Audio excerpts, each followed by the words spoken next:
Welcome to this week's episode of the Inside Kingston Podcast, where experienced professionals, entrepreneurs, and community leaders based in Kingston upon Thames are invited on to share their story with us. I'm your host, Amir Rochalina. This week's episode of the Inside Kingston Podcast is brought to you by Holland, Hahn & Wills, a financial planning and wealth management firm based in Kingston upon Thames. Holland, Hahn & Wills specialises in retirement planning for senior professionals and successful business owners. Visit hhw-uk.com to start feeling more relaxed and confident about your financial future. Thank you for joining us for another episode of the Inside Kingston Podcast. I'm joined today by Paula Martins. Paula and her husband Jorge are the owners of Mimosa, a cafe and grocery store offering quality products hand-sourced in Portugal. What's unique about Paula is how she built a business that is centered on delighting its customers by showcasing gourmet ingredients and introducing new tastes to the British market. And be sure to listen to the end, where Paula shares with us a lovely story of how her childhood memories of time spent with her grandmother became the inspiration to setting up her business. So whether you're interested in knowing more about the world of Portuguese food, or would like to know more about what it takes to run a successful independent business, then I hope you enjoy this episode of the Inside Kingston Podcast.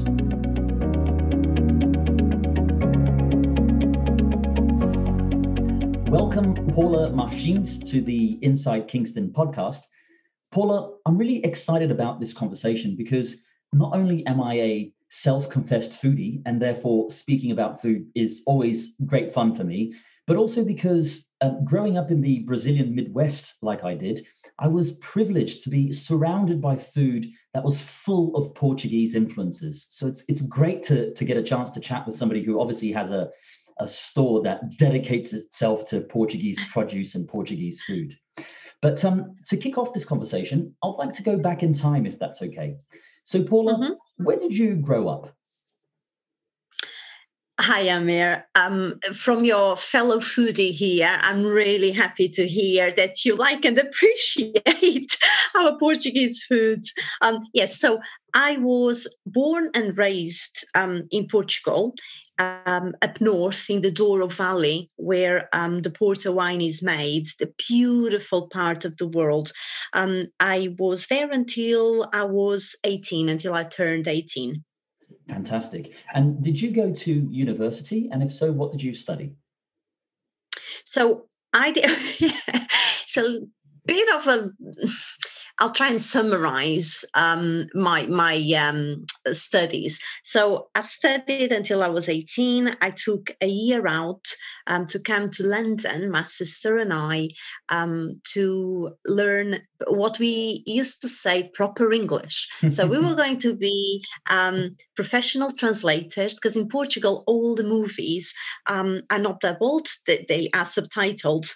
So we came to London to learn slang, to understand our fellow Scottish people. So we left London, my sister and I, and we never went back. So I call myself an entrepreneur. I don't have a degree per se. I have a degree in life, I guess. I've done many different diplomas and professional development, but I never went back to become that professional translator that I thought I was going to be at the age of 18. Absolutely. And look, we share something in common already, which is we both fell in love with London. And I think it's probably one of the easiest cities in the world to fall in love with. So that's fantastic to hear that. Paula, could you tell me a little bit about your career journey before you set up Mimosa? I was 18. I left Portugal to come here. I was working and studying at the same time. So I've worked in various restaurants in the city. And then after that, I was a corporate sales manager for a chain of health clubs. Oh, and wow. then from there, for about 10 years, I like my exercise. So it was something that I really loved doing. And then I moved on to development, and I've worked in a company, human capital management company, heading up the development side of the company. And then from there, I went on to head up learning and development and leadership development in a cruise organization. And that's actually where I am at the moment, because I do have a full-time job apart from Mimosa. And meantime, George, he was actually working, he worked in banking for about 30 years, just over 30 years, and about 4 years ago he left the banking industry per se, and he really wanted to do something that he was passionate about. So we talked about it, and this idea of Mimosa, creating something that we both really loved, that was connected to our roots, that was connected to food, as we are foodies, both of us. We decided, yes, Mimosa, a Portuguese shop with the most beautiful artisan products, was something that we really wanted to do. And the rest is history. Mimosa was born 3.5 years ago. And yes, it's here, and fingers crossed, going strong, even though we have COVID-19 along the mix. Absolutely. And Paula, that's such a great story. And there's so many threads in that little bit that I want to pull with you throughout this conversation. And one of which is the obvious one, which is, even though you and your husband, George, you guys obviously progressed in corporate careers of your own, that passion for Portuguese food and to showcase it here in Kingston has just never left you. I find that incredible. So to bring this conversation to the present, could you tell us a little bit about your business today? Yes, sure. So, Mimosa, we wanted to introduce a completely brand new way of looking into a business. So, we were thinking we want something that showcases Portugal, that showcases our beautiful food, but also we wanted something that could showcase the drink as well. We wanted a bit of everything. So we went for this idea of eat whilst you shop. And so we have a patisserie within a grocery store, a grocery shop, I would say. So we sell beautiful wines from Portugal, from all over Portugal, north, center, south of Portugal. We obviously sell our port, which is brilliant, right? We all know port and love port. Absolutely. We also sell, our charcuterie. We're very much into ham and chorizos and cheeses. So we sell all of that charcuterie side of things. We also sell groceries, pasta, rice, jams, honey. And then we also sell the patisserie side, our beautiful cakes, our pastel de nata, and all the other traditional cakes that we know from Portugal. And I think, this is a great little segment here for us to explore that a bit further, Paula, because as I said at the top of the show, I grew up in the Midwest of Brazil. I was privileged to be surrounded by food that was heavily influenced by the Portuguese heritage that was left on Brazil. But for our listeners who perhaps aren't as familiar with it, could you tell us a bit about just how diverse Portuguese food actually is? Oh my goodness, yes, it is so diverse. We have influences of actually all over the world. Once upon a go, we were we traveled the world, we discovered so many countries. We have influences from India, Macau, Brazil, America. It's a mixture of fusions and tastes from all over the world globally. So our cuisine is very wide. Predominantly, it's around fish. I mean, bacalhau, the salted cod, is so well known all over the world again. And there's so many ways of actually cooking bacalhau. So we have influence, and we actually influenced a lot of other countries as well around the world with everything that we brought to different countries, and the amazingness, the cultures that we actually brought into Portugal itself, because our culture, it's so diverse. Paula, and absolutely, all it takes is for a trip to Portugal, even if it's a long weekend, and even if it's to Lisbon, just something that's fairly sort of stereotypical. And you'll notice just the amount of influence that the Portuguese brought back from the sort of colonization period. And then also, like I said, being from Brazil, it's clear the Portuguese influence that was left there once the Portuguese left. So it's fabulous food, absolutely. Now, Paula, in doing some research for this conversation, I stumbled upon a story that very much speaks to your why. And I think it's really interesting that a lot of our previous guests have been able to talk about their why, the thing that drove them to, or that fires the fuel of a particular project. And in your case, it's the story of the time you spent with your grandmother in your childhood and how that was a big inspiration for this project that is Mimosa. So could you tell our listeners a bit more about that? Yes, sure. So when George and I were talking about what can we do, what talks to our hearts, we have this thing that we say, we gotta love what we do. So what could we create? And when we thought about the shop, George told me, goodness, the name of the shop is going to be really important here. And then we got talking about different names, and Mimosa came up, and George really liked it. And I told him why Mimosa, of when I was little and growing up, my grandmother used to take me to one of her fields, and there was a couple of mimosa trees there, so acacia trees, and I remember having the best memories playing with her, eating our picnic under that mimosa tree. So I just associate happiness and love with the word mimosa.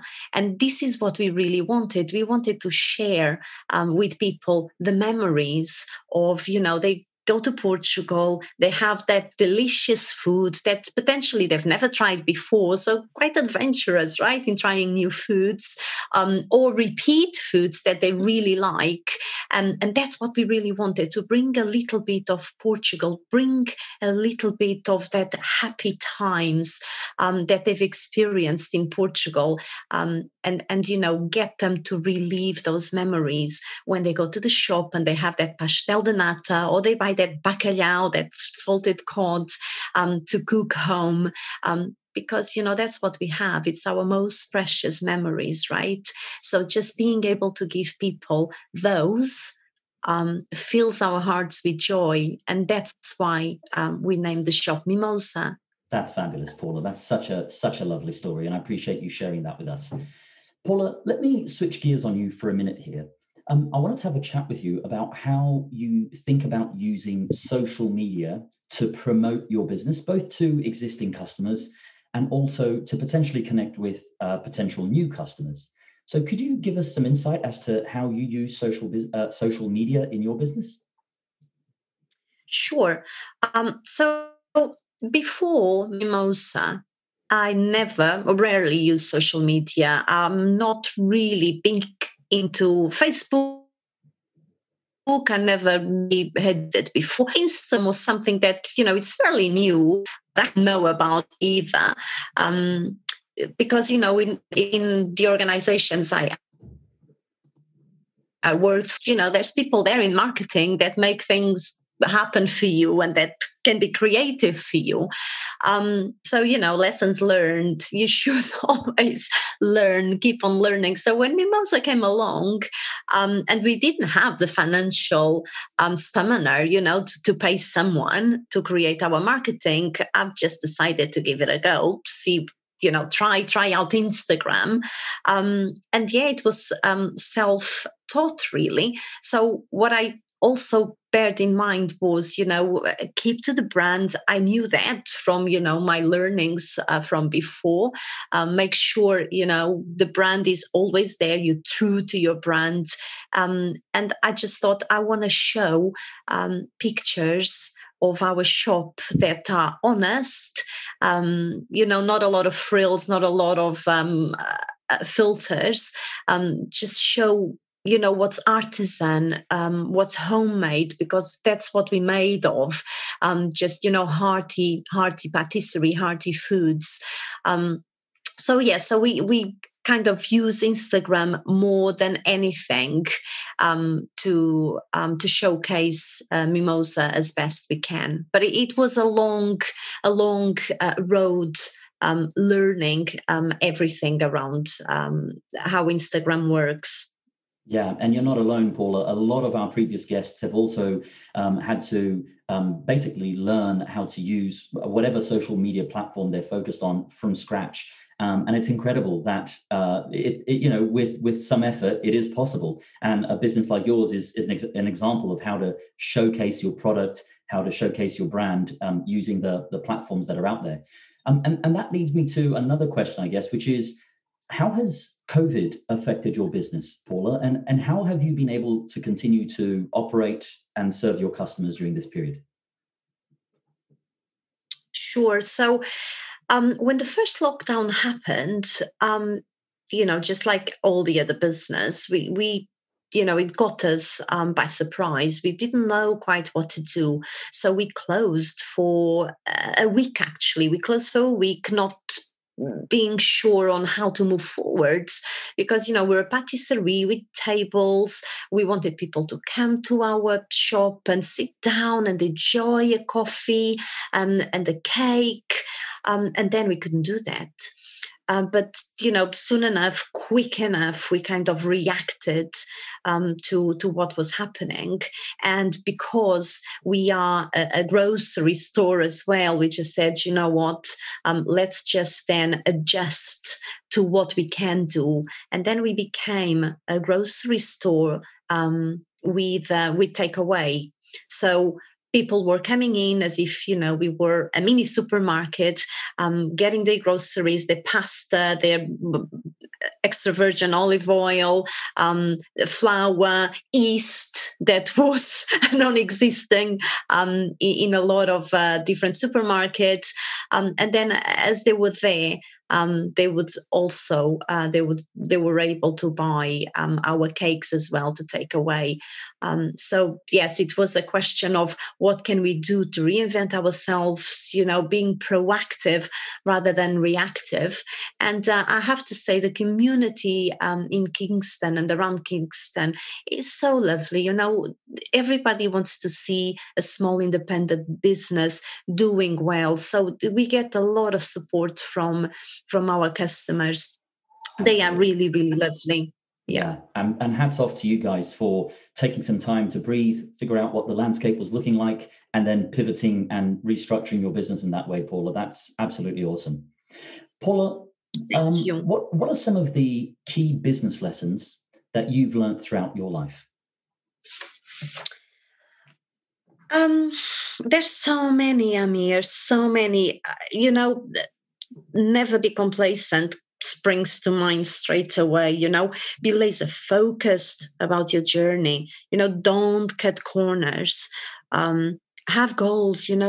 Know where you're heading, know where you're going, know your end place. I say it even in my work. I say, you don't get into a car and drive nowhere. Well, sometimes maybe once in 100 times you'll do that because you're really happy or you're really sad and you want to be alone. But usually in life, we get in our car and we know where we go, right? From A to be. Yeah. And it's the same with business. Know where you're heading, love what you do, always keep your words. Out probably for me that's really important, because everything is about building trust, right? So it's no different in business as well. If your customers trust you, you build a strong and lasting relationship with them, right? If the customer trusts your products, they'll keep on coming back to you, right? Throughout, like in COVID times, not only they're supporting us, coming back to us, but I know that they like our products because we are honest about them. We are truthful about them. The same with producers, right? If we want to keep making business with them, they got to trust us because they're going to favor us as well if they really trust us. So there's so many business lessons that I've learned throughout my journey in life. But the main one I'll probably say is trust. Yeah, 100%. And Paula, I echo that in my own business, which has, it's in a completely different field to yours, but being mindful of the needs and the requirements of both the client and our partners who supply the investments or the products that we use with our clients is so important because it creates that really positive business chain. So clients continue coming back because they value the service they get, and you keep getting the service that you want to deliver to your clients or the products you want to deliver to your clients because you have a great relationship with the suppliers too. So I think that was really, really well put. And I appreciate you sharing that. Paula, when you look back at your career journey to date, what are you most proud of? Do you know, so many people ask me that question. And I find it really hard to answer, Amir, because, of course, I'm really proud of what I've achieved in my career so far, working with many different cultures around the world. I'm really lucky to have traveled the world and mentored and coached and helped people. And George and I have a beautiful Mimosa business that we created from scratch. So those are things that I'm proud about in my career. But what I'm most proud about is what enabled me to have all these accomplishments. It really is my family. I always, when I'm asked that, my family always springs to mind first. If it wasn't for my grandmother, if it wasn't for my mom, my dad, my sister, my husband, my gorgeous son, without them, I would not have all these things to be proud about. So I know you've asked me a career question, but I can't help but always revert it back to my family because they're behind all the successes, all the things I'm so proud about, Amir. Yeah, and you're not alone, Paula. I definitely live by the motto that the most important things in life aren't things. And I think that speaks volume to what you've just said there. So, no, that's fantastic. Paula, what next for you and your business? Are there any projects in the pipeline that you can tell us about? Yes, we have loads of dreams about Mimosa and where to go from here. It's been a bumpy road, right, with COVID-19. Yeah. But yes, I mean, we wanted it to be our legacy. We wanted it to carry on for future generations. I'm not really sure if our son would be interested in picking up the business when we decide to retire or not. But yes, the idea or the dream would be to have more mimosas, to have a mimosa, abroad in Paris, in New York, in Portugal, and here. We would love, our mimosa to go global, actually. Exciting times ahead. Very exciting times ahead, yes. Meantime, we'll carry on with the mimosa in Kingston to see what happens from here. Absolutely, absolutely. Paula, as we start to wrap up, I'd like to ask you a few quick fire questions that our listeners are always interested in. So, what do you do to relax outside of the office? Oh dear, well, I don't really have a lot of spare time, with my full-time work, being a mom, with the Mimosa business. Free time is actually limited. I always, though, make sure I have time to exercise. I became a runner this past year because of COVID. So I always make sure that I have my exercise. I go to the park, I run. And I suppose that would say what I do to relax. Fantastic. And are there any books that you've recently read that you'd recommend to our listeners? There's a book, Amir, that my friend gave me, and she told me, you have to read this book. And I was like so reticent. I'm like, oh my goodness, I wouldn't pick a book like this. But okay, she told me I had to read it. So I read it. It's called 1,000 Splendid Suns by Khalid Hosseini. It's a beautiful, actually very, very heavy, but really gripping book about a teenager that was sent to Kabul to marry her chosen husband, and how she actually survived the Taliban when they took over the country. My goodness, gives you an insight about what war does to people and what love actually and friendship does to kind of overcome those really daunting obstacles. So very heavy book, but I tell you, it will be for me for many years to come. A beautiful book. Wow, fantastic. That's a great recommendation. And are there any movies or TV shows that you've recently watched that you'd recommend to our listeners? I've started watching It's a Scene, a TV drama on Channel 4. I don't know if you heard about it. I've heard of it, but I haven't watched it. Oh my gosh, Amir, I'm so into it. So it's set in the 80s in London. And it's about the emergence of HIV and AIDS. And I remember being in Portugal then. I was about 10, and just actually seeing how it all unfolds here and comparing it to Portugal when I was there is just like amazing. Yes, how we all looked at HIV and AIDS back then. It's just surreal, and I'm really enjoying the great 80s soundtracks they put on it as well. Yeah, a great mini series. I'm really enjoying it. Very cool. And finally, where can people go to find out more about you and your business?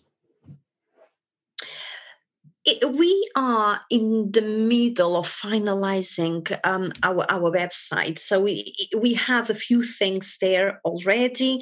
So they could go into our website. I'll probably say Instagram is the one that has pretty much everything about the products that we actually sell. Or if they want, I'm more than happy to answer, to talk to people, to answer any more questions that they have around our produce and other products we sell in store. That's fantastic. And for the benefit of our listeners, I'll make sure that I add links to those resources on the show notes. Paula, thank you for joining us here on the Inside Kingston podcast. It's been a pleasure getting to know your story. Thank you so much, Amir, for your time. Thank you. That wraps up another episode of the Inside Kingston podcast. Make sure to check out our guests' website, pay them a visit, and help spread the word about what they're doing. If you have any questions or know someone who should be a guest on the show, please feel free to get in touch. I would also love it if you could go to iTunes and leave us a review and a 5-star rating. We work hard to bring on some great guests, and getting a review from you is one way to help the podcast rate well on iTunes so that others can find and enjoy the show too. Thanks for listening.